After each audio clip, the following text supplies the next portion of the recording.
Sir, जो आजकल हम देखते हैं कि लोगों की आईसाइट जो है वो काफ़ी वीक होती है, तो उसके one of the major reasons क्या हो सकते हैं? अभी मेरे पास में जो बच्चे आते हैं ना, बच्चों से लेकर बड़ों तक हर एज ग्रुप का अलग अलग तरीके के लोग आते हैं। तो बच्चों में सबसे बड़ा कारण जो आईसाइट वीक होने का है वो मोबाइल फ़ोन है। टेक्नोलॉजी जब से आ गई है हम लोग को पता ही नहीं है उसके कितने कितने डिसएडवांटेजेस हैं। Cataract surgery is totally painless now. Cataract surgery एक ज़माना है कि एक ज़माना था जब इंजेक्शन वगैरह यूज़ करते थे, but I am not using injection from last 1 decade, may be more than 10 years. 10 सालों से कोई इंजेक्शन मैंने कैटरेक्ट सर्जरी में नहीं लगाया। अभी तक आपने मोर देन 80,000 सर्जरीज की हैं, तो उसमें से सबसे कॉमन सर्जरी कौन सी रही है अब तक? कैटरेक्ट बेसिकली कैटरेक्ट में मैंने बताया मोतियाबिंद बहुत कॉमन कारण है ब्लाइंडनेस का।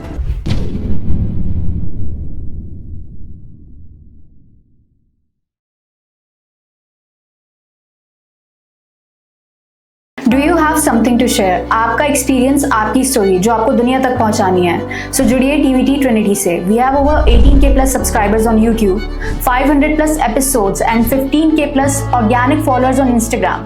We have an audience that is just not scrolling, they are actually listening. So जुड़िए टीवीटी ट्रिनिटी से, चाहे आप हो डॉक्टर या फिर कोच, एस्ट्रोलॉजर हो या फिर एंटरप्रेन्योर। आपका काम डिजर्व करता है एक बड़ा platform. So DM us and let's create something unforgettable.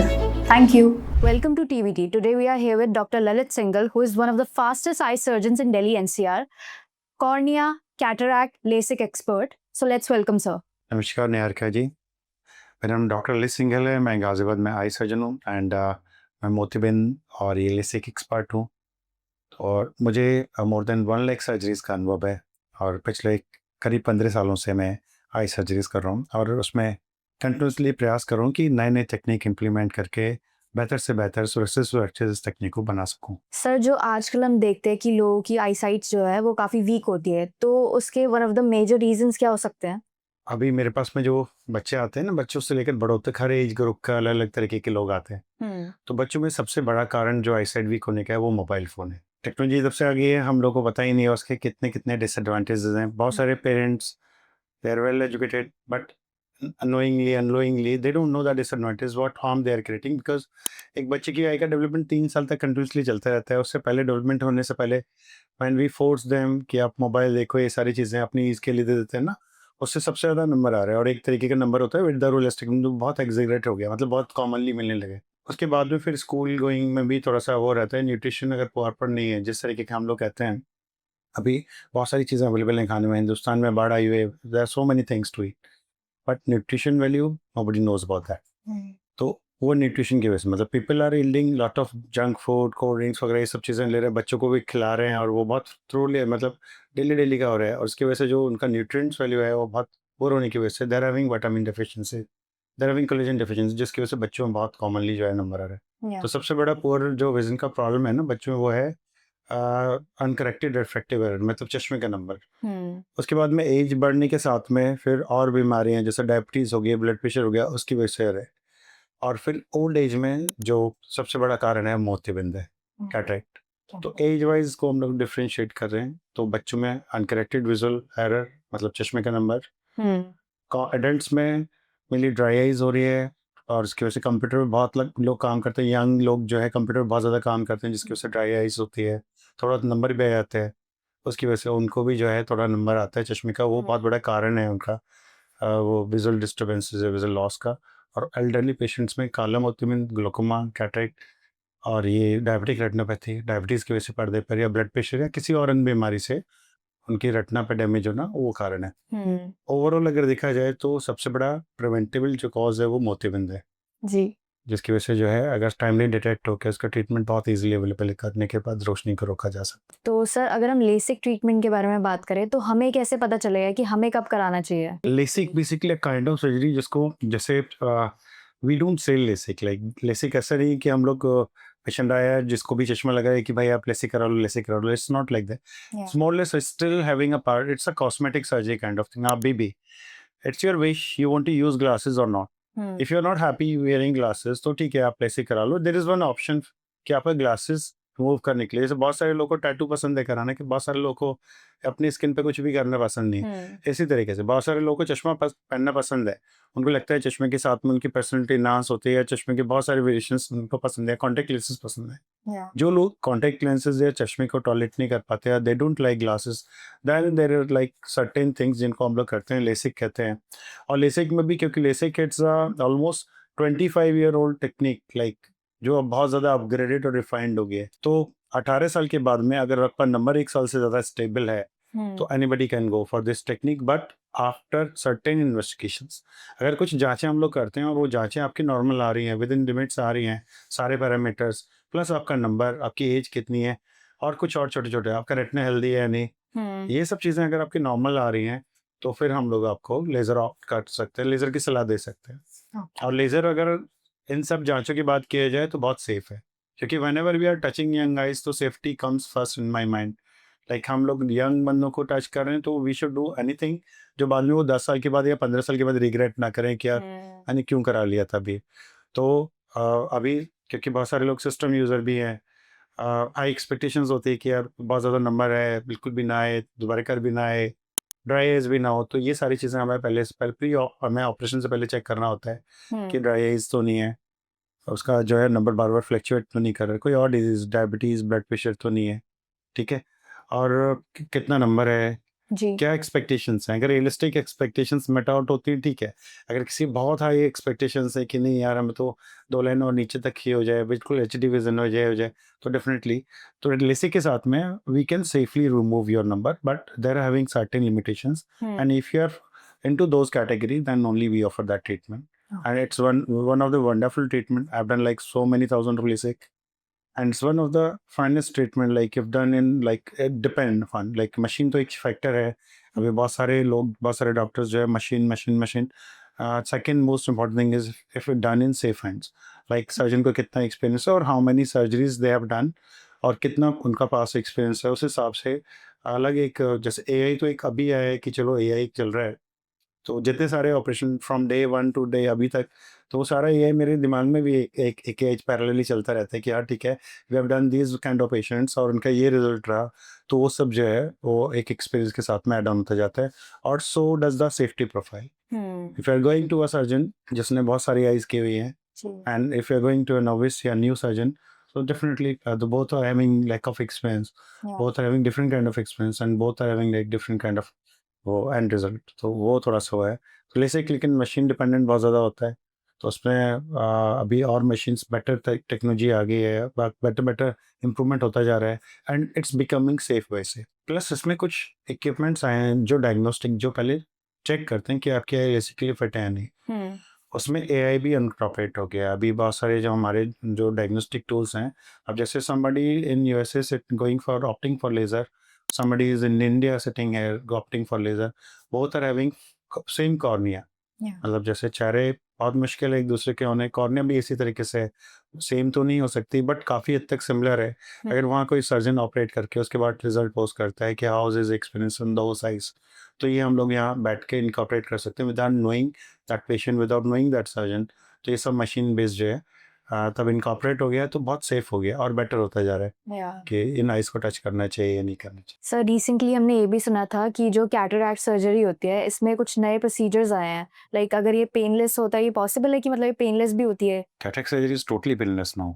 Okay. Cataract surgery एक ज़माना है कि एक ज़माना था जब इंजेक्शंस वगैरह यूज़ करते थे, but I am not using injections from last 1 decade, may be more than 10 years, 10 सालों से कोई इंजेक्शन मैंने कैटरैक्ट सर्जरी में नहीं लगाया। तो cataract surgery is done under topical anaesthesia. आजकल जो हम लोग करते हैं, you just put few drops before surgery to anaesthetise eye, आगे का जो हिस्सा होता है आँख का उसको हम लोग सुन्न कर देते हैं, नम कर देते हैं कुछ ड्रॉप्स डाल के। और उसके बाद में फिर अब जो दो तीन चीज़ें हो गई हैं बेटर। एक तो मशीन्स बहुत फास्ट हो गई हैं, सर्जन्स बहुत फास्ट हो गए, ठीक है। टेक्निक पहले से बहुत नए तरीके के जो टेक्निक्स और मेथड्स है वो हो गए, तो इट्स एक्चुअली पेनलेस अभी की तरह, क्योंकि हार्डली इट टेक्स मतलब बेस्ट सेंस में cataract hardly takes 5 to 10 minutes। 5 से 10 मिनट का प्रोसीजर है टोटल, जिसमें आपको कोई सुई, इंजेक्शन, पट्टी वगैरह कुछ नहीं लगती। And it's like it's not, और 5 मिनट में पेशेंट को मालूम ही नहीं पड़ता कि क्या हुआ उसके साथ, कैसे हुआ। तो दे आर ऑलमोस्ट लाइक वो उनको पता भी नहीं पड़ता कि कब उनका ऑपरेट हो गया और किस तरीके से वो बाहर गए। तो अभी तो कैटरैक्ट सर्जरी में और जो ट्रीटमेंट हुआ है, जो 2 चीज़ें नहीं आई हैं, कैटरैक्ट सर्जरी में फेको से ही करते थे, 1980 से फेको आ गया था, उसके बाद में फिर जो कमर्शलाइज वो 90s में आया, और तब वो मशीन्स जो थे वो थोड़े से अलग तरीके से थे, थोड़े क्रूड मशीन्स थे। अभी पहले से बहुत रिफाइंड हो गए हैं, और अभी बहुत सारे कंपनीज जो है ना ऐसे पे कंटिन्यूस रिसर्च करते हैं कि और बेटर कैसे बनाए जा सके और सेफ कैसे बनाया जा सके। तो अभी जो फिलहाल में कैटरेक्ट सर्जरी की मशीन्स हम लोग के पास में है, उसमें दो टेक्निक्स हैं। एक तो फेमटो असिस्टेड कैटरेक्ट सर्जरी होती है। फेमटो एक प्रकार का लेज़र होता है जिससे हम लोग इनिशियल 2-3 स्टेप कैटरेक्ट सर्जरी के कर देते हैं, जिसमें हम लोग उस आँख में अंदर जहाँ जाना है तो वहाँ 2 बहुत छोटे-छोटे से टाइनी होल्स बनाते हैं, जिसके थ्रू हम लोग कैटरेक्ट को रिमूव करते हैं, और आगे का जो एक हिस्सा है उसको भी हम लोग छोटे-छोटे पीसेस में कन्वर्ट करके सो दैट ईज़िली उसे सक कर सकें वहाँ से। दूसरा एक हम मैनुअल भी कर सकते हैं, माइक्रो इंसिजन कैटरेक्ट सर्जरी से, उसमें भी बहुत छोटे-छोटे टाइनी होल मैनुअली बनाते हैं, और उसके बाद में फिर ये कैटरेक्ट को छोटे-छोटे टुकड़ों में मिनी अल्ट्रासाउंड की ताकत से छोटे टुकड़े बना के उन्हें सक कर लेते हैं, छोटे-छोटे पार्ट्स करके। और अभी जो ये फ़ेको सिस्टम्स आ गए हैं, फ़ेको मशीन्स आ गए हैं, ये बहुत पहले से एडवांस आ गए हैं। There are very good pumps, जो पावरफुल पंप्स होते हैं, जो बहुत जल्दी से जो है वो न्यूक्लियस पीसेस को रिमूव कर देते हैं आई के अंदर। जी। बहुत एफिशिएंट अल्ट्रासाउंड टेक्निक आ गई है, जो बहुत छोटे-छोटे टुकड़ों में बना देते हैं, और फिर सर्जन्स की अपनी स्किल्स हैं जो पहले से बहुत इम्प्रूव हो गई हैं। अब बहुत सारे सर्जन्स हैं जो बहुत जल्दी हार्डली 5 टू 10 मिनट्स में, और मेजॉरिटी मेरे ख्याल से व्हेन आई स्टार्टेड तो ऑलमोस्ट 10% सर्जन्स तब कर रहे थे बिना इंजेक्शन वाले, लेकिन अभी तो मेरे ख्याल से 40-50% surgeons are doing in the topical anesthesia without putting any injections. So, and we are not putting any bandage out after cataract surgery. तो पेशेंट को लगता ही नहीं कि कुछ हुआ। It's just like as simple as dental treatment. Dental treatment में फिर भी थोड़ा बहुत पेन होता है, हमें तो मालूम ही नहीं पड़ता। तो सर अगर हम बच्चों की बात करें तो उनके लिए भी मतलब कोई टाइम लिमिट होती है या फिर उन्हें टाइम टू टाइम मतलब चेकअप कराना चाहिए? आइडियली मतलब हिंदुस्तान की अलग से कोई गाइडलाइंस नहीं, लेकिन वी डू फॉलो यूएसए की कुछ गाइडलाइंस होते हैं। उसमें होता है कि फर्स्ट मैंडेटरी चेक जो है वो 3 to 5 ईयर्स में होना चाहिए, क्योंकि दे कंसिडर जैसे आई का जो डेवलपमेंट होता है by birth, I is incomplete structure, it's extension of brain, but वो इनकम्प्लीट होता है। ग्रेजुअली जैसे से आपका ब्रेन का डेवलपमेंट होता है, जैसे एक बच्चा तुरंत आफ्टर बर्थ जो है वो दौड़ना शुरू नहीं करता, इसी तरीके से आई भी इमिडिएटली एट बर्थ बिल्कुल ब्लाइंड होती है, और उसका जो विजन होता है वो क्लोज टू फेस होता है, बस बहुत बहुत मोटे मोटे मूवमेंट्स, जैसे अगर आप हाथ बहुत पास से हिलाओगे तभी दिखेगा, अदरवाइज कुछ नहीं दिखेगा बच्चे को। तो उसका धीरे धीरे रेटिना का, आई का, कॉर्नी का पूरा स्ट्रक्चर जो है डे 1 से ग्रो करना शुरू करता है, and it takes around 2 years, complete 2 साल लगते हैं उसको पूरा डेवलप होने में। जी। अब अगर कोई बीमारी है जो बाई बर्थ है, कंजेनेटल बीमारी है, जैसे जेनरिक्स में कुछ चल रही है, या आपको कोई और बीमारी है, जैसे कभी कभी क्या होता है, जो 2 साल से पहले हम बच्चों को मोबाइल फ़ोन पकड़ा देते हैं, तो वी फोर्स कि उनको एकोमोडेशन फोर्सफुली करना पड़ता है to look on those pictures जो रंग बिरंगी बहुत अट्रैक्टिव से मोबाइल फ़ोन में दिखते हैं उनको। इसकी वजह से कभी कभी एक नंबर डेवलप हो जाता है, और जो ऑलमोस्ट एपिडेमिक आ रही है, जो ऑलमोस्ट हर किसी बच्चे में है, जिनका एक्सपोजर 2 साल से नीचे हम लोग बच्चों को दे रहे हैं। जी। ये सब अगर नंबर अर्ली डिटेक्ट हो जाते हैं, और ये जो आँख के अंदर प्रॉब्लम्स अर्ली डिटेक्ट हो जाती हैं रूटीन चेकअप में, तो उनमें काफ़ी हद तक विज़न को डिटेरियोरेट करने से बचाया जा सकता है। रोशनी फर्दर डिटेरियोरेट ना करे, कम ना हो, उसको काफ़ी हद तक बचाया जा सकता है। तो उसमें ये है कि एक रूटीन चेकअप आपको मैंडेटरी है 3 to 5 ईयर्स के एज में। और अभी क्योंकि तो मोबाइल फ़ोन अगर आप बच्चे को दे रहे हो, तो इट्स बेटर टू मतलब go for routine examination as early as possible. Plus अभी बिकॉज ऑफ, क्योंकि हर बेबी प्रेशस बेबी, अभी इनफर्टिलिटी बहुत होने लगी है, लोग आईवीएफ पे भी जाते हैं, तो प्री मेच्योर बेबीज बहुत होने लगे हैं। और एल्डरली प्राइमरीज जैसे 30 साल के बाद में अगर कोई अगर प्रेग्नेंट हो रहा है और के डिलीवरी कर रहा है, तो उनको उनमें भी प्री मेच्योर डिलीवरीज के चांसेस बहुत बढ़ जाते हैं। प्री मेच्योर डिलीवरी में भी रेटिना अच्छे से डेवलप नहीं हो पाता है, कि कुछ कंडीशंस होती हैं जहाँ वो ब्लाइंडनेस की तरफ जा सकते हैं। अगर वो उनको तभी डिटेक्ट करके ट्रीट करें तो वो ब्लाइंडनेस रोकी जा सकती है। तो बच्चों में बहुत ज़रूरी है कि अभी के आपका जब भी बेबी हो, अगर वो मैच्योर है ठीक है, फुली टर्म है ठीक है, बट प्री मेच्योर है तो उसका आई चेकअप मैंडेटरी है। उसके बाद में आप रूटीन 1 साल 1.5 साल पे जाओ। अगर आपको कुछ ऑब्जर्व करो अपनी आई के, आप बच्चे के आई में जैसे आई एक तरफ डेविएट हो रही है, या जो है वो प्रॉपर तरीके से फिक्स नहीं कर रहा आफ्टर 1 ईयर्स, तो फिर आपको एक चेकअप वो कराना है। स्कूल में 3 साल के बाद हम लोग प्री गार्डन दे देते हैं, तो उसमें वहाँ पर जो है वो स्कूल की तरफ से भी कुछ प्रोग्राम्स चलते हैं जिनमें हम लोग के हॉस्पिटल के भी कई टीम मेंबर्स जाते हैं, लेकिन इट्स मैंडेटरी कि अगर आपको स्कूल इस तरीके से कुछ एक्टिविटी नहीं करा रहा है कि आप आई चेकअप्स के लिए 3 साल पर एक बार बच्चे को लेके जाओ, एंड देन एनुअली 1-2 साल के बाद में आपको रिपीटेडली करना है, क्योंकि जब से स्मार्ट क्लासेस आ गए हैं, जब से इतना सारा स्क्रीन एक्सपोजर आ गया है, जी। अभी होमवर्क भी क्लासेस पे स्क्रीन पे मिलने लगा है, मोबाइल फ़ोन्स पे मिलने लगा है, तो मैंडेटरी हर साल बच्चों की आई चेकअप होनी चाहिए। एक रूटीन चेकअप बहुत ज़रूरी है। जी। उसके बाद में एक फेज़ आता है 20 से 40 साल जो जिसमें आई में बहुत ज़्यादा चेंजेस नहीं होते हैं। तो उसमें आपके ऊपर है, आप हर 2-3 साल पे भी चेकअप करा सकते हो, until you are having disease like अभी जैसे अभी 20 से 40 में अगर आप बहुत कंप्यूटर वर्कर हो, 7-8 घंटे 10 घंटे स्क्रीन पे काम कर रहे हो, तो ड्राई आई कंडीशन होती है, ड्राई आई डिजीज़ होती है बेसिकली, जी। और इसे डिजिटलाइज्ड ट्रेन भी कहते हैं। कभी कभी मेरे पास पेशेंट्स आते हैं जो सिटी स्कैन एमआरआई काफ़ी सालों से न्यूरो का ट्रीटमेंट ले रहे हैं, उसके बाद भी ठीक नहीं होता, तो उसमें हम लोग को देखना पड़ता है कि थोड़ा बहुत नंबर या उनका डिजिटल स्ट्रेस इतना है आई के ऊपर, जिसकी वजह से जो उनको फ्रीक्वेंट हेडेक होना शुरू हो जाते हैं, जी। तो वहाँ आई की प्रॉब्लम जो है वो अलग तरीके से प्रेजेंट करती है। तो आप साल 2 साल में अपना if you are working on mobile phone laptop for long hours, Yeah. साल 2 साल में एक रूटीन आई चेकअप कराते हो। और आफ्टर 40 ईयर्स कुछ बीमारी जैसे कैटरेक्ट, ग्लूकोमा, अगर डायबिटीज़ हो, डायबिटिक रेटिनोपैथी, इन सब के चांसेस बहुत बढ़ जाते हैं, तो तब then we recommend annual follow, साल भर में एक बार आके आई चेकअप होने। और आई एक बहुत ऐसा पार्ट है जिसमें बहुत लाइटली लोग कंसिडर करते हैं कि ठीक है, तब कि 80% जितना भी हमारा सेंसेस है, जैसे आउट ऑफ 6 सेंस ऑर्गन्स 80% हमारा जो सेंस काम करता है वो आईज का ही करता है। बाकी सारे सेंस ऑर्गन, स्मेल, टेस्ट वगैरह 20% की कैटेगरी में आते हैं। जी। So it's the major organ, और जो पिछले मैं देखता हूँ 4-5 सालों से बहुत सारी प्रॉब्लम्स आनी शुरू हो गई हैं, और बहुत एक तरीके का मतलब बहुत सारे पेशेंट्स बढ़ गए हैं आई के। ओके, सो अभी तक आपने मोर देन 80,000 सर्जरीज की हैं, तो उसमें से सबसे कॉमन सर्जरी कौन सी रही है अब तक? कैटरेक्ट बेसिकली, कैटरेक्ट में मैंने बताया मोतियाबिंद बहुत कॉमन कारण है ब्लाइंडनेस का वर्ल्ड में। तो कैटरेक्ट सर्जरी एक ऐसी सर्जरी है जो मेरे ख्याल से हर आई सर्जन ने मैक्सिमम की होगी, जी। कि कैटरेक्ट लोड इतना है, हर किसी को होना है एक पर्टिकुलर एज के बाद, और अगर कुछ लोग तो दवाइयाँ वगैरह डालते हैं या कुछ बीमारियाँ जैसे डायबिटीज़ वगैरह की वजह से, या कोई मेटाबॉलिक सिंड्रोम है उसकी वजह से जल्दी भी जाता है। नॉर्मली एज रिलेटेड तो सबको होना है after 50-60 years of age, but because of pollution, UV radiation exposure, इन सबसे थोड़ा जल्दी होना शुरू हो गया, 40-45 में भी होने लगा है। और इसलिए जो है ये होना सभी को, तो हर डॉक्टर मेरे ख्याल से कैटरेक्ट सर्जरी सबसे ज़्यादा करते होगा। मैंने भी मेरे ख्याल से आउट ऑफ 80, बल्कि अब तो 1 के आसपास मैंने टच कर लिया, तो उसमें से काफ़ी मतलब मे बी लाइक 75% सर्जरीज मैंने कैटरेक्ट सर्जरी की। तो आपके पास लोग आते हैं सर्जरी कराने, तो उनको मतलब क्या डर रहता है सबसे पहले सर्जरी कराने से पहले? सबसे देखो, विजन एक ऐसी चीज़ है ना, nobody can do without vision. So अगर आप 1% भी सोचो कि आपकी इकाई जो है प्रॉपरली काम नहीं करी, तो you will be scared, like इससे बुरा नाइटमेयर मेरे ख्याल से नहीं कभी।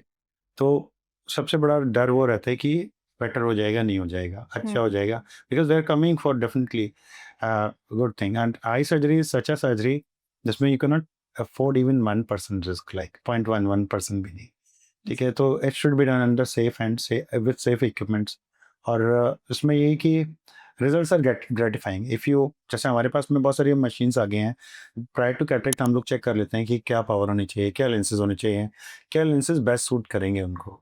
तो ये भी ए जनरेटेड टूल्स आ गए हैं, ये मशीन्स भी बहुत सारी ए के साथ इनकॉर्पोरेट होने के बाद में काम करती हैं, जो हम लोग को पहले से pre determined before going for any surgery हमें बता देते हैं, एंड कर देते हैं कि ये सर्जरी, ये लेंस अगर हम लोग इस पेशेंट के आई में डालें तो ज़्यादा बेटर तरीके से काम कर पाएंगे, and these are suitable candidates, and there are me so many options.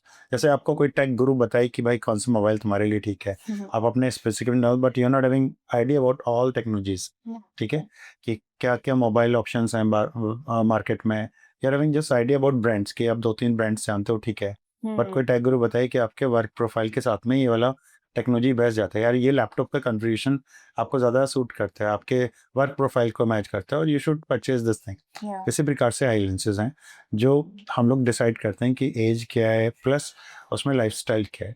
Actor drivers हैं, या बहुत ज़्यादा आर्टिस्ट है कोई जिसको पूरे दिन रीडिंग राइटिंग करना है, कोई ड्राइंग करना है, ठीक है, मेल हैं, फीमेल हैं, प्लस डायबिटिक तो नहीं है, पर रेटिना हेल्दी है नहीं, इन सब पैरामीटर्स की बेसिस पे कॉर्निया हेल्दी है नहीं, हम लोग डिसाइड करते हैं which lens can be best suited to any person, like, और तब हम लोग ये इम्प्लीमेंट करते हैं टेक्निक सर्जरी करने के बाद में। So results are very good, तो patient are very happy, and they recommend other patients also, और वो अपनी एक आई कराने के बाद तो दूसरे बहुत जल्दी कराते हैं, क्योंकि ये सारी चीज़ें everybody want to see good like. और जब आपको एक बार एक छोटे से ऑपरेशन से 5 मिनट के बाद में next day you are able to see everything clearly crisp, तो आपको मन करता है कि हाँ ठीक है, दूसरे भी करें और अपने और लोगों को भी बताएं कि हाँ ठीक है, इस तरीके की टेक्निक आ गई है। तो सर इज इट पॉसिबल कि विदाउट सर्जरी हम अपनी आई साइट को इम्प्रूव कर सकें? हाँ, डिपेंड करता है, देखो बहुत सारी चीज़ें हैं, मतलब surgery is not the only thing what we are मतलब प्रोवाइडिंग टू आवर पेशेंट और वी आर एडवोकेटिंग देयर। कुछ बीमारियां हैं, जैसे बच्चों में सबसे पहली चीज़ होती है, मैंने बताया uncorrected refractive error.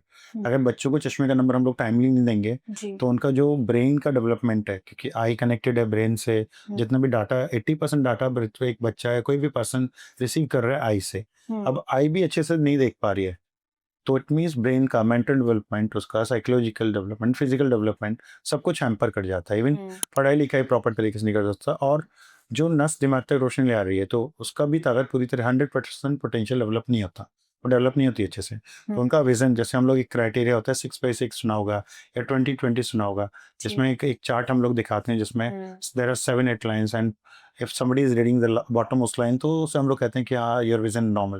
That's a normal comparison with like normal eye को हम लोग कंपेयर करते हैं सारे उसको दिखा के पेशेंट्स को।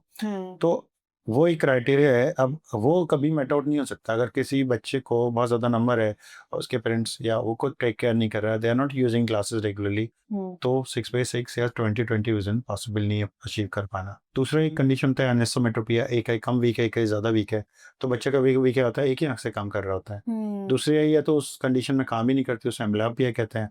वो फिर अगर अर्ली स्टेज में डिटेक्ट कर जाती है तो बिना ऑपरेशन के चश्मे का नंबर देके आई पैचिंग से भी इम्प्रूवमेंट किया सकता है। कभी कभी स्क्विंट होता है, अर्ली स्क्विंट का वैसे सर्जिकल ट्रीटमेंट होता है, बट अगर वो कुछ कारणों से जैसे चश्मे के नंबर की वजह से आ रहा है तो उसको हम लोग टाइमली डिटेक्ट कर लेते हैं, चश्मे का नंबर देते हैं तो उसको भी प्रिवेंट कर लेते हैं कि उसको सर्जरी की जरूरत नहीं पड़ती, और हम लोगों ने उसका स्क्विंट भी करेक्ट कर दिया। कभी कभी ये होता है कि ये जो कुछ मेडिसिन होते हैं जो पेशेंट्स अनलोइंगली डाल रहे होते हैं और डाल रहे होते हैं खा रहे होते हैं, उनकी वजह से भी थोड़ा बहुत जो है मोतिबिन का असर आ जाता है जी। तो उसको अगर टाइमली डिटेक्ट कर लेते तो we can stop that thing progression, और उसके बाद वो ग्लासेस के साथ में चलता रहता है उनका काम। और बाकी रेटिना की भी बहुत सारी बीमारियां हैं जिनको अगर हम लोग टाइमली डिटेक्ट करते हैं, जैसे कोई हाई मायोपिक है जिसका बहुत ज़्यादा नंबर है जी। और वहाँ रेटिना पे कुछ होल्स हुए उसके, तो अगर हम लोग टाइमली डिटेक्ट करके उन होल्स को लेजर कर देते हैं तो रेटिनल डिटैचमेंट पर्दे को हटने से बचा लेते हैं। फैमिली हिस्ट्री अगर ग्लोकोमा की है, आपकी काले मोतियम की है, तो उसमें भी अगर अगर अर्ली स्टेज में अगर आपके जैसे किसी मदर फादर को है तो then there are high chances कि उनके सारे बच्चों में हो। अगर किसी एक को है तो 50% चांसेस है कि बच्चों में हो। उस केस में भी एक ही अगर हम लोग अर्ली डिटेक्ट कर लेते हैं तो आगे उसको विजन लॉस को बचाते हैं और फिर ऑपरेशन की भी नौबत नहीं आती, मेडिसिन से ही कंट्रोल कर लेते हैं। तो बहुत सारी कंडीशंस हैं, अब पीपल आर अवेयर, अगर उस जगह उनको पता है कि हाँ ये बीमारी है, they can discuss with the doctor, और उसके बाद में फिर क्या होता है ना कि वो अगर मेडिकल ट्रीटमेंट है तो definitely we try to implement that medical treatment. अभी तो नंबर ना बढ़े, तेजी से ना बढ़े, उसके लिए भी कुछ मेडिकल ट्रीटमेंट भी आ गए, कुछ मेडिसिन आ गई है, तो वो भी अगर हम लोग देते हैं तो उससे नंबर प्रोग्रेशन को भी रुका जा सकता है। तो ये सारी चीज़ें हैं। मेडिकल एडवांसमेंट भी हुआ है, सर्जिकल एडवांसमेंट तो वही हुआ है ऑप्थेल्मोलॉजी में, लेकिन मेडिकल एडवांसमेंट भी काफ़ी हुआ। कुछ मेडिसिन अभी आ रही हैं जो अर्ली कैटरेक्ट को थोड़ा प्रिवेंट कर लेती हैं या रिवर्ट कर देती हैं, but they are not still in market, उनका अभी ट्रायल चल रहा है। Maybe in future you can see medicine for cataract removal also. तो सर अगर हम सर्जरी करा रहे हैं तो उससे पहले और बाद में हमें क्या प्रिकॉशंस लेने चाहिए? सर्जरी से पहले सबसे पहली चीज़, अगर कोई मेटाबॉलिक डिसऑर्डर है, जैसे आपको शुगर, ब्लड प्रेशर या कोई अर्थराइटिस है या कोई भी बीमारी है जो आपको सिस्टमिक बीमारी है, तो वो आपकी अच्छी कंट्रोल होनी चाहिए। हम लोग के रूटीन में एक ही शुगर अच्छा कंट्रोल होना चाहिए, बिफोर सर्जरी भी एंड आफ्टर सर्जरी भी आपको कंट्रोल करना है। और यही चीज़ आपको बाद में भी ध्यान रखना है कि अगर आपका अर्थराइटिस है, अर्थराइटिस की वजह से ड्राई एज होता है। मेरे पास जैसे लिस्सी के बहुत सारे पेशेंट्स आते हैं, वो कहते हैं कि कंप्यूटर यूज़र है, हम लोग को 8-8 10-10 घंटे कंप्यूटर पे काम करना होता है, तो ड्यूरिंग मतलब after surgery, mentally after surgery, how much time मतलब we have to take rest so that we can start our work as early as possible. तो वो एक बहुत बड़ा वो रहता है, क्योंकि जो भी सर्जरी हम लोग आई की करते हैं उसमें थोड़ी बहुत ड्राइनेस बढ़ जाती है आई की, कंप्यूटर यूजर्स को वैसी ड्राई आइज होती है। तो उसमें क्या होता है कि कुछ एक्सरसाइज भी होते हैं, वी डू एडवाइस कि आप अपने काम रूटीन 2-3 दिन के बाद, 4 दिन के बाद शुरू कर सकते हैं, बट जैसे होता है ना ड्राइविंग ट्रैफिक रूल्स होते हैं, you have to follow certain rules, otherwise you are going to meet with accident. आपको 8 घंटे आज स्कूटर मोटरसाइकिल चलाना है, आप हेलमेट नहीं लगा रहे हो, आप ट्रैफिक रूल्स फॉलो नहीं कर रहे हो, तो definitely you are going to meet with. Similarly there like few exercise, few precautions along with medications जो हम लोग एडवाइस करते हैं पोस्ट सर्जरीज, सो दैट आपको लंबे समय तक आप काम करते रहो विदाउट गेटिंग इफेक्ट, या लाइक आइज का टीयर्स को इफेक्ट किए बिना। उसमें ड्राई आइज की भी कुछ मेडिसिन देते हैं, फ्रीक्वेंट ब्लिंकिंग 20-20-21 करके एक रूल है। तो कुछ ये चीज़ें हैं जिनसे है ना अगर पेशेंट अच्छे से समझ लेते हैं तो they don't have any problem, like तो वो सर्जरी के बाद भी अच्छे से इम्प्रूव कर जाते हैं जल्दी। कैटरेक्ट सर्जरी तो बहुत सिंपल से, वो तो नेक्स्ट डे इम्प्रूव हो जाता है, but we do advice certain medications. बहुत ज़्यादा परहेज नहीं है क्योंकि अब बहुत बड़ी बड़ी सर्जरीज नहीं है, जितनी लंबी सर्जरी होगी उतनी ज़्यादा प्रॉब्लम होती है रिकवरी, उतना टाइम टेकिंग होता है recovery. But now surgeries are hardly 2-3-5 minutes का एक प्रोसीजर है, तो उसमें बहुत जल्दी रिकवरी आती है, क्विक रिकवरी आती है। सो सर, आंखों को लेकर ऐसी कौन सी 5 आदतें हैं जो हमें अपनानी चाहिए? हाँ, इट्स गुड क्वेश्चन। देखो उसमें सबसे इम्पोर्टेंट चीज़ है, सबसे देखो आइज़ के बिना है ना नहीं चल पाने क्योंकि एवरी डे रिक्वायर्ड, आपका देखने के बिना, रोशनी के बिना आप ये जस्ट क्लोज योर आइज़, आपका नहीं चल पाने का काम, तो इसलिए आपको आइज़ को थोड़ा टाइम देना है। सबसे पहली चीज़ थोड़े से आपको ज़्यादा नहीं, मुश्किल से दिन में अगर आप 4-5 मिनट भी दोगे तो बहुत है उसके लिए। हर कोई कंप्यूटर यूज़ कर रहा है, मोबाइल फ़ोन यूज़ कर रहा है, घंटों तक यूज़ कर रहे हैं, 8 घंटे, 10 घंटे, 15 मिनट। तो मैं अपने कंप्यूटर यूज़र्स को बताता हूँ, एक बहुत सिंपल सा रूल है 20-20-20 रूल। इसमें एक 20 मैंने ऐड किया है, और उसमें क्या है, ये 4 20 हो गए। अब इनका रूल क्या है कि हर 20 मिनट के बाद में, आफ्टर वर्किंग ऑन लैपटॉप और mobile phone for 20 minutes, you to take 20 second break. मतलब 1 घंटे में 1 मिनट का ब्रेक बस चाहिए आपको, है ना? 20 सेकंड का ब्रेक लेके try to look 20 feet apart, जितना दूर पॉसिबल हो। अगर आप एक 10 फीट पर 10 फीट के कमरे में बैठ के वर्क फ्रॉम होम कर रहे हो और कुछ नहीं आप बाहर देख सकते, आप try to relax and look at the corner, कोई भी कॉर्नर जो जितना फार विजिबल हो उतना आप रिलैक्स करके अपनी आइज़ को वहाँ देखो, और try to blink 20 times in that 20 seconds, है ना? तो ये बहुत छोटा सा एक रूल है जिसको आप इम्प्लीमेंट करोगे, और आपको कितना करना है, आप 8 घंटे अगर कंप्यूटर पे मोबाइल फ़ोन है, आपका स्क्रीन टाइम 8 घंटे है, तो only 8 minutes in a day you have to do this thing. It's quite good. आपको एक तो ड्राई आइज प्रिवेंट करेगा, है ना? आपकी आई मसल्स को जो है, जो आपका डिस्टेंस और रीडिंग आई मसल्स है, उनका इम्बैलेंस को डिस्टर्ब नहीं होने देगा। जो आपके चश्मे के नंबर बार-बार आ रहे हैं एक्कोमोडेशन वगैरह स्पाज़्म की वजह से, उनको कंट्रोल करेगा। दूसरी चीज़ है न्यूट्रिशन। न्यूट्रिशन में बताया कि हम लोग के पास में हिंदुस्तान में खाने की बाढ़ आई हुई है। There are so many things to eat. अब इटालियन, लेबनीज़ सब कुछ मिल रहा है हिंदुस्तान में, but nutrients value nobody talk about that. तो आपको न्यूट्रिशियस डाइट लेनी है, और आई के लिए जो न्यूट्रिशियस डाइट है वो रॉ फॉर्म में ज़्यादा है। Once you cook that thing, boil that thing, उसके बहुत सारे न्यूट्रिएंट्स खत्म हो जाते हैं। तो आपके लिए कौन से विटामिन चाहिए आपको? कुछ रेयर विटामिन होते हैं, ल्यूटीन, जेरेंथिन, एस्ट्राजेंथिन, ये आपको अगर आप एगिटेरियन है एग में मिल जाएंगे आपको। कुछ ओमेगा 3 ऑयल्स चाहिए, ओमेगा 3 आपको मिलेगा ड्राई आइस बर्न करने के लिए। फिशेस में तो होता ही होता है, almost every fish is having that, but अगर आप वेजिटेरियन तो फ्लैक्सीड ऑयल वगैरह में ले सकते हो। और अगर आपको ये ल्यूटीन, जेरेंथिन, कैरोटीन चाहिए तो आपको ग्रीन लीफी वेजिटेबल्स खानी है। Try to eat in raw manner, like जो जैसे नेचर ने प्रोवाइड किया है, ठीक है?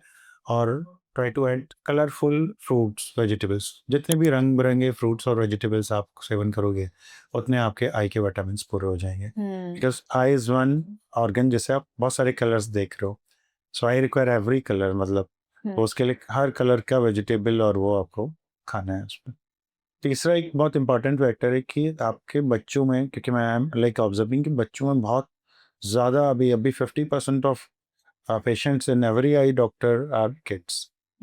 तो उसमें आपको एक try to go for routine eye checkup for your kids. Like आपको एक, अगर आपके पास बच्चे हैं तो एक तो मोबाइल फ़ोन नहीं देना उनको घर पे, तो जितना अवॉइड कर सकें उतना बंद कर दीजिए, और उनका एक रूटीन चेकअप कराइए, हर साल आपको कराना ही कराना है। Fourth most important cheese is cataract. जो कैटरेक्ट है वो आपको जो है एक एज के बाद होना है, 40s के बाद होना है मॉडली। तो 40 के बाद में एक बार कैटरेक्ट से डरिए मत, चेक कराइए, क्योंकि अगर आपका अर्ली स्टेज में डिटेक्ट हो जाता है, कुछ मेडिसिन हैं जिनसे थोड़ा बहुत प्रिवेंट किया जा सकता है, अदरवाइज 5 मिनट का ऑपरेशन है। जैसे बहुत अर्ली स्टेज में करने के बाद में हम आपको ग्लासेस फ्री भी बना रहे हैं। ग्लोकोमा, काला मोतियाबिंद या डायबिटीज़ है तो डायबिटिक रेटिनोपैथी का चेकअप आपको ये रेगुलरली कराना है। एंड पांचवी जो इम्पोर्टेंट चीज़ है वो है सेल्फ मेडिकेशंस नहीं करने। आई एक ऐसा ऑर्गन है, I have seen like almost हर साल में, हर महीने बल्कि कम से कम 8 से 10 पेशेंट्स को देखता हूँ जिनकी आंख में कुछ पड़ गया, उन्होंने रगड़ा और मेडिसिन से एक मेडिकल स्टोर से लिखे दवा डाल ली, और उस दवा में एक स्टेरॉइड या कुछ ऐसे हार्ड दवाइयाँ होती हैं जिनसे पूरा कॉर्निया उसका गल जाता है और बिल्कुल ब्लाइंड हो जाते हैं, जो छोटी सी परेशानी को इतना बड़ा हो जाता है। तो eye is the most sensitive organ in the body, जिसको अगर आपने सेल्फ मेडिकेशन करके ख़राब कर लिया तो बहुत कॉमन है। जैसे हिंदुस्तान में 140 करोड़ की पॉपुलेशन है, बहुत सारी दवाइयाँ ओवर द काउंटर मिलती हैं। आप जाओ लाल लाख हो रही है एक दवा, कोई वही दवा आपको हर बीमारियों के लिए मिलेगी। आप किसी भी उसको बताओ मेडिकल स्टोर वाले को, प्लस बहुत सारी आयुर्वेदिक दवाइयाँ भी हैं, होम्योपैथिक दवाइयाँ भी हैं। वो क्लेम करते हैं कि एक बीमारी मतलब एक दवा सारी बीमारियों को ख़त्म कर देती है ना? अगर आपके यहाँ कोई भी बीमारी हो रही है XYZ, एक आप वो ड्रॉप डालो, वो ऐसी दवा होती है कि वो उसको ख़त्म कर देती है। इट्स प्रैक्टिकली नॉट पॉसिबल, है ना? तो स्टॉप फूलिंग योरसेल्फ, क्योंकि अगर आप तो वो दवाइयाँ डाल रहे हो तो उनके नुकसान नहीं पता आपको, उनके साइड इफेक्ट नहीं पता। And almost we are operating 20-30% of patients जो दवाइयों के कारण से जिनका नुकसान हुआ और उन्हीं की वजह से आंखें डैमेज हुई हैं। तो ये बहुत कॉमन है कि आप please don't treat yourself, go to a consultant, go to a expert for your eyes at least. Like बाकी ऑर्गन में नहीं पता मेरे को, बट ये आइज के लिए आपको इसमें जाना। जी। एंड सर, इंडिया में आई हेल्थ को लेकर लोग इतना सीरियस नहीं है, तो वो कैसे अफेक्ट कर सकता है हमें? आई हेल्थ का बेसिकली क्या है, जैसे according to one prediction by 2040 everybody will be wearing glasses in India, है ना? जो ट्रेंड अभी चल रहा है, अगले 15 सालों में हर कोई चश्मा लगा रहा होगा, ठीक? तो वो we have to be like very clear in that, क्योंकि आइज आर ऑल्सो इम्पॉर्टेंट। जैसे जापान में, जो डेवलप कंट्रीज हैं, सिंगापुर में, बहुत अर्ली स्टेज में तो हम लोग डिजिटल स्ट्रेन शुरू कर देते हैं बच्चों के आइज में। They almost 100% population are using glasses, they are all myopic. तो इंडिया में भी यही होने वाला है। तो अभी हम लोग को अवेयर होना पड़ेगा 2-3 एस्पेक्ट पे। सबसे पहले बच्चों के एस्पेक्ट पे कि we have to include this in school program. Like अभी बहुत सारे स्कूल जो है, before getting admission to the kid, they send to eye doctors for eye checkups, है ना? तो this is one thing that you can, every school should implement this thing, जिसमें थोड़ी अवेयरनेस है। दूसरा, people are using mobile phone, laptop for long hours, so they should be aware, like they should be aware for their dry eyes, for their eye thing। इसके लिए कुछ exercise मैंने बताया, एक 20-20 रूल बताया, frequent blinking, मतलब avoid rubbing your the lid, ये कुछ और कुछ lubricating ड्रॉप्स आते हैं। After doctor, if your doctor is advising them, then you can continuously use the drop. तो उनको आप एक डॉक्टर की सलाह के बाद में आप शुरू कर सकते हैं, और वो आप कीजिए। और एल्डरली में वही आपको, जैसे डायबिटीज़ जिस तरीके से बढ़ती जा रही है हिंदुस्तान में, तो डायबिटीज़ का बहुत फ़र्क होता है आई के ऊपर। कैटरेक्ट भी जल्दी बनने लगा है, रेटिना पे भी असर आता है। तो अगर आप डायबिटिक हो तो आपको भी मतलब हर साल एक बार चेकअप आई का कराना ही कराना है आपको। तो ओवरऑल ये है कि eye is the most sensitive and most important organ I do consider. Like जितने भी सेंसेस हमें दिए हुए हैं, तो you have to be little bit aware, you have to, मतलब it's a time for creating masses to sensitise them कि हाँ भाई, आँख की भी बीमारियां जो हैं वो इम्पॉर्टेंट बीमारियां हैं, और आपको आँख को भी थोड़ा अपना टाइम देना। जैसे लोग जिम में जाते हैं, घंटों वहाँ वो करते हैं, अपनी बॉडी के लिए करते हैं, तो they have to spend few minutes for their eyes. नमस्कार दोस्तों, आपने सबने पूरा ये पॉडकास्ट देखा, उसके लिए धन्यवाद। और अगर आपकी आई में कोई भी प्रॉब्लम है या आप आई से रिलेटेड कोई भी प्रॉब्लम्स के बारे में पूछना चाहते हैं, तो नीचे दिए गए डिटेल्स पर आप जो है मुझसे कनेक्ट कर सकते हैं। Thank you.